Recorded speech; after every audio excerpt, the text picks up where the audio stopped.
Salam əziz tələbələr, məntiqdən video dərslərimiz davam edir. Bu dərsimizdə sizinlə birlikdə sıralar mövzusuyla tanış olacağıq.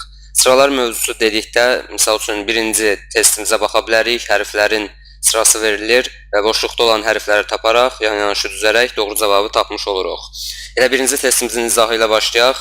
Birinci testimizə baxsaq, B-dən əvvəl bir dənə A var. Sağa getdikcə baxırıq ki, A-ların sayı getdikcə daha çoxdur. Ümumi nəzər yetirsək bunu görə bilərik. B-dən əvvəl bir dənə A var idi, sonra 2 dənə A var. Deməli, B-dən sonra 3 dənə A ola bilər. Boşluğa hələlik A yazırıq. Axırda sonda ümumi məntiqə baxıb, doğru tapıb tapmadığımızı yoxlayacağıq.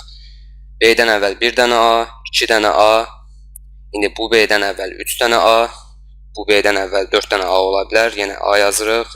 Və sonda baxırıq ki, burada 4 dənə A var. Bir dənə də A yazsaq, 5 dənə A olmuş olacaq. Deməli, bu sıranın məntiqi bundan ibarət idi. A-lar əvvəlcə bir dənədir, sonra 2 dənə, sonra uyğun olaraq 3, 4 və 5 dənə olmaqla artır. B-lər isə bir sayı olmaqla hər A-ların uyğun sayından sonra sağda dayanmış olur. Deməli, boşluqda A hərfi yazdıq birinci, sonra yenə A və yenə A. 3 A-nı yan-yanaşı yazsaq, bu bizim doğru cavabımız olacaq. Yəni, boşluqda 3 dənə A yazdıq, bu boşluqları yan-yanaşı yazırıq, 3 dənə A bizim doğru cavabımız olmuş olur. Birinci testimizin cavabı B variantı oldu, keçirik ikinci testimizə. Yenə burada hərflər hər hansı bir qanuna uyğunluğa görə düzülüb və biz bu məntiqi taparaq, boşluqları dolduraraq doğru cavabı tapacağıq. Bu test sizin üçün tapşırıqdır, doğru cavabı sonunda videonun altında qeyd etməyi unutmursunuz. Əvvəlki testə bənzəyir, əvvəlkinə diqqət yetirdinizsə, burada baxıb testi özünüz tapa biləcəksiniz. Əvvəlcə deyək, misal üçün B-lərin sayına baxın, sağda getdikcə artır. Deməli, siz də B-lərin sayına diqqət yetirib, boşluqları doldurub cavabı tapacaqsınız. Keçirik 3-cü suala. 3-cü sualda əvvəlcə baxırıq yenə solda bir dənə A var, sonra sağa doğru baxdıqca görürük ki, A-ların sayı artır və sonda B-si yazılıb. Bu A-ların arasında bir B-si var, bu tərəfdə B-si var. Bu tərəfə də baxsaq B var, ancaq S yoxdur. Deməli, bu boşluğa S yaza bilərik. Sonra isə A, B-S-dən əvvəl bir dənə A var, B-S-dən əvvəl 2 dənə A var. Daha sonra bu B-S-dən əvvəl 3 dənə A olmaq üçün boşluğa A yazarıq. Və sonuncu B-S-dən əvvəl bir dənə də A yazsaq, ümumi sıranın məntiqini tutmuş olacaq. Əvvəlcə 1 A idi, sonra 2 A, 3 A və uyğun olaraq 4 A. Və B-S-lər də dəyişməyərək bu A-ların arasında öz yerini tutmuş olur. Boşluqlara baxsaq, əvvəlcə S idi, A-dır, A-dır. Deməli, bizim doğru cavabımız S, A, A olan variantdır. S variantı bizim doğru cavabımızdır. Keçirik 4-cü suala. 4-cü suala da diqqətlə baxsaqsaz, əvvəlkilərlə fərqli deyil. Y-ə fikir versəz, əvvəlcə bir dənədir, sonra isə sayları artır. Boşluqları da bu şəkildə doldurmalısınız. Ümumi Y-lər arasında baxırıq ki, S, A-dır. Deməli, burada A-dan əvvəl nə olacaq? Onu da siz təxmin edirsiniz və doğru cavabı qeyd edirsiniz. Keçirik 5-ci suala. 5-ci sualda fərqli məntiq deyil. 5-ci sualda baxırıq. Əvvəlcə S bir dənədir, sonra isə bu tərəflərə getdikcə sanki çoxalır. Burada bir dənədirsə, burada 2 dənədirsə, deməli, burada 3 dənə ola bilər. Bu boşluğa S yazırıq və sonuncu boşluqda isə bir S əlavə edəsək 4S olmuş olacaq. Və bu S-lər arasına baxırıq, burada M-dir. Buradakı S-lər arasında da M, N hərfləridir və bu tərəfdə N var, M yoxdur. Deməli, bura M yaza bilərik. Boşluqları doldursaq, M hərfi, S hərfi və S hərfi olan variant bizim doğru cavabımız olacaq. Diqqətlə baxsaq, D variantı bizim cavabımızdır. 6-cı sualda tapşırıqdır. Yenə qeyri-adi fərqli bir məntiq yoxdur. Sadəcə ümumi nəzər yetirib, sıranın məntiqini tutub doğru cavabı tapacaqsınız. Keçirik 7-ci suala. 7-ci sualda əvvəlcə baxırıq, yenə bir dənə A var burada, sonra sağ tərəfdə A-ların sayı sanki çoxalır, ona görə bura bir dənə A varsa, sonra 2 dənə A ola bilər, hələlik bura A yazırıq, sonunda yoxlayacaq. Sonra 3 dənə A var, 2 dənədən sonra 3 dənə gəlir, bura A yazmayacaq, keçirib bu tərəfə, burada 3 dənə var, bir dənə yazsaq, 4-cü A olmuş olacaq. Sonra ümumi S-lərin sayına baxsaq, sağ tərəfdə 4 dənə S var, sol tərəfdə 3 dənə, tərəfdə 2 dənə və burada 1 dənə. Deməli, biz bu sıraya S əlavə etməyəcəyik. İndi B-lərin sayına baxsaq, 1 dənə B var, sonra burada da 1 dənə B var və burada B yoxdur, ona görə bu hissəyə B əlavə edirik. Boşluqlara baxırıq, A, B, A. Deməli, bizim doğru cavabımız A variantıdır. 8-ci sualda da eyni şəkildə yazırsınız. Bir sualı biz izah edirik, digər sualı isə özünüz tapıb videonun altında qeyd edəcəksiniz. Keçirik 9-cu suala. Ümumi ardıcılığa baxırıq. Əvvəlcə başlayır A, B, C, D. Sonra A, B, deməli burada C gələ bilər.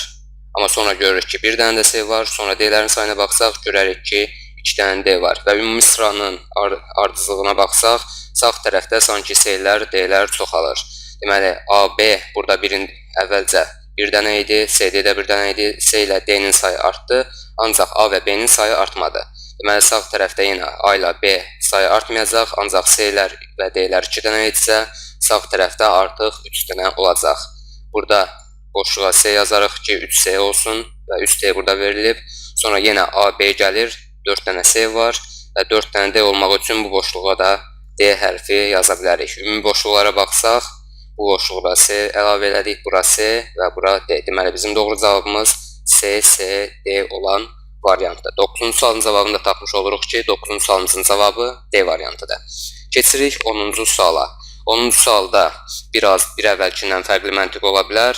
Ancaq diqqətlə baxsaz, burada da çətin bir şey yoxdur. Bu hissələrə diqqətlə baxarsınız. AX hərflə A, X, A hərflərindən sonra hansı hərf gəlirsə, bu hissələrə yaza bilərsiniz. Sonra isə ümumi məntiqi özünüz başa düşmüş olacaqsınız. Gəlirik 11-ci suala. 11-ci sualda 3 hərf A, B, C başlayır. Sonra B, C, hansı hərf yoxdur. Bura əlavə eləyə bilərik. Bu məntiqdən başlayırıq. Sonra əgər uyğunluq olmasa, başqa bir şey fikirləşəcəyik. Sonra 300 ayırsaq baxırıq. Əvvəlcə A, B, C hərflərdir. Sonra B, C var, A hərfi yoxdur. Yazdıq bura. Sonra C, A, B hər biri var. Sonra isə yenə gəlir A, B və C hərfi yoxdur. Yazdıq bu hissə. Və yaxud da başqa cür baxa bilərdik. Bu hissədə A, B, C yazılıb, sonra B, C yazılıb, A gəlib bu hissəyə. Sonra buradakı C, A-nı sağa yazıb və əvvəlində olan B-ni gətirib bura. Sonra bu hissəyə baxsaq, yenə sondakı A, B-ni saxlayıb, A, B-ni yazıb sağa və əvvəldə olan C-ni gətirib yazıb bura. Əslində eyni bir şeydir, ümumi məntiq dəyişməyəcək. Yəni də ardıcılıq A, B, C, B, C, A, C, A, B və A, B, C sırası şəklində olacaq. Boşluğa baxsaq, doğru cavabımız A və C hərflərindən ibarət olacaq. Yəni doğru cavab D variantıdır. 12-ci sual da sizin üçün tapşırıqdır. 13-cü sual isə yenidən biz izah edəcəyik. 13-cü sual. Əvvəlcə A, B gəlir, sonra isə boşluğu biz doldurmalıyıq. Sonra A, C, B, C, C, A və bu şəkildə ardıcılıq davam edir. Bir də bir şeyə diqqət yetirin. Əgər bir ardıcılıqda, ümumi uzun ardıcılıqda hər hansı bir məntiq alınıza gəlmirsə, bunu hər hansı bir bölgəyə bölə bilərsiniz. Misal üçün, burada 18 hərf var. 18-i məsələn 6-6 hissələrə ayıra bilərik. 2, 4, 6 ayıra bilib bu şəkildə də baxa bilərik. Bura baxsaq, A, B gəlir, sonra burada A, C var. Burada ümumi məntiqə baxsaq, bura B, C yazsaq. Sonra bir sonrakına diqqət yetirsək, buradan bu hissəni necə alıb? Diqqətlə baxsaq, görərik ki, bura C yazdıqdan sonra BC ortada olan hissə gətirilib, yazılır bura və onun əvvəlində və sonrasında olan iki hərflər tərsinə çevrilərək sağıma yazılır. Yəni A, B, B, C, A, C sırası idi. Sonra ortadakı BC-ni yazır əvvələ. BC-dən sonra olan AC-ni tərsinə çevirir. C, A şəklində yazır bu hissəyə və BC-dən əvvəl olan AB hissəsini tərsinə çevirərək yazır qarşıda. Yəni ortada olanı başda saxlayır. İndi biz burada da ikinci sıradan da ortada olanı CA-nı başda saxlamalıyıq. Deməli bu boşluqda C olacaq. Daha sonra sağında olan BA-nı tərsinə çevirib onun yanına yazmalıyıq. Yəni AB olmalıdır buradakı şəkildəki kimi. Və sonra CA-dan əvvəlki BC tərsinə çevrilərək, daha doğrusu hərflərin yeri dəyişilərək onun sağına yazılmalıdır. Yəni ümumi məntiq, sıranın məntiqi bundan ibarətdir. Boşluqlara baxırıq. Bu boşluqda C hərfidir və bu boşluqda C hərfi. Deməli bizim doğru cavabımız C variantıdır. Keçirik 14-cü suala. 14-cü sualda tapşırıqdır və izah eləmək üçün 15-ci suala keçirik. Ümumi baxırıq. Əvvəlcə 15-ci sualda burada 2 dənə A var, amma bu tərəflərə baxsaq A-ların sayı artıb.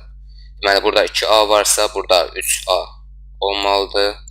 Burada 5A ola bilər. Amma ümumi baxırıq ki, 2A, 3A, sonra 5A olmaz. Deməli, 2A, 3A, burada artıq 4A olmalıdır. Deməli, bu hissəyə başqa bir hərf yazılmalıdır. İndi B-lərə baxsaq, B-lərin də sayı əvvəlcə burada 2-dir, burada 2-dir, bir boşluq var və sağda görürük ki, artıq 3 dənə B var və bir boşluq var. Deməli, B-lərin sayını da artıraraq bu sırada məntiqə görə yaza bilər. Burada 2B var, sonra 3B ola bilər və bu tərəfə də B yazsaq, görərik ki, sıranın məntiqi A-ları bir-bir artırıb 2A, 3A, 4A və B-ləri də bir-bir artıraraq 2B, 3B və 4B şəklindədir. Boşluğa baxırıq, A, B, B. Deməli, bizim doğru cavabımız A variantı olmuş olur. Keçirik 16-cı suala, 16-cı sualda doğru cavabını tapırsınız, videonun altına qeyd edirsiniz və biz keçirik 17-ci suala. 17-ci sualda ümumi baxırıq, burada 2B-dən əvvəl BA var, bizdə də buradan 2B-dən əvvələ BA olmaq üçün A yazıb yoxlayarıq. Əgər doğru gəlməsə, başqa bir məntiqi, başqa bir hərfləri yazıb, ümumi məntiqi yoxlamağa, tapmağa çalışacağıq. 2B-dən əvvəl BA olduğuna görə bu hissəyə də BA yazdıq. Sonra, buradakı 2B-dən əvvəl BA var, burada A var, heç bir yerdə A-lar 2A ardıcıl şəkildə gəlməyib. BA, BA şəklində davam edib, deməli, burada BA yazırıq. Sonra, burada BA-dır, burada da BA olmaq üçün bura A yazırıq. Ümumi baxırıq suala görək, bizim məntiqimiz doğru olacaqmı? Əvvəlcə BA, BA gəlib, sonra 2 dənə B gəlib, sonra yenə BA, BA, 2 dənə B hərfi yazılıb, daha sonra yenə BA, BA və 2 dənə B. Deməli, ümumi sıramız, hərflərin sırası bu şəkildə məntiqə uyğundur. Boşluqlara yazdığımız hərflər A, B və A hərfləridir. Deməli, doğru cavabımız A variantıdır. Bir də nəzər yetiririk, ümumi sıranın məntiqi BA, BA və 2B-nin yazılması şəklində oldu. Yəni 2B-dən 2B-lərin arasında BA, BA hərfləri var. Daha doğrusu burada səhv ayırdıq. Bu hissədə 2B-dən və bu hissədə 2B-dən. Ümumi 2B-lərin arasında BA, BA hərfləri var. Yəni ardıcılıq sıra bundan ibarətdir. 18-ci sualda sizin üçün tapşırıqdır. Bu biraz daha sadə olacaq sizin üçün. Çünki ümumi baxdıqda A-ların sayının sağa doğru getdikcə artdığını görürük. Yəni bu şəkildə də davam edib cavabınızı tapa bilərsiniz. 19-cu suala gəlirik. 19-cu sualda sağ tərəfə diqqət yetirsək, burada 2 dənə C var. Burada da 2C verilib, bu hissədə də 2C. Deməli, C-lərin sayı dəyişməyəcək, çünki bura 2 olsa, bura 3 olsa, təzədən bura 2C ola bilməz.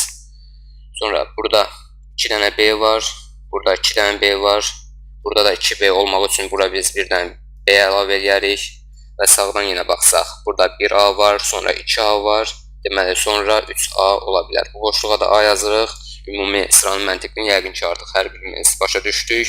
Əvvəlcə 3A idi, sonra 2A-dır, sonra isə 1A və yaxud sağdan baxsaq 1A-dır, 2A-dır və 3A-dır. 2B, 2B, 2B və 2C, 2C, 2C şəklində qurulub bu sıranın məntiqi. Sonuncu 20-ci sual isə sizin üçün tapşırıqdır. Bunu da videonun altına qeyd eləməyi unutmursunuz. Sıra mövzusu ilə hələlik bu qədər yekunlaşdırırıq. Növbəti video dərslərdə görüşəndək.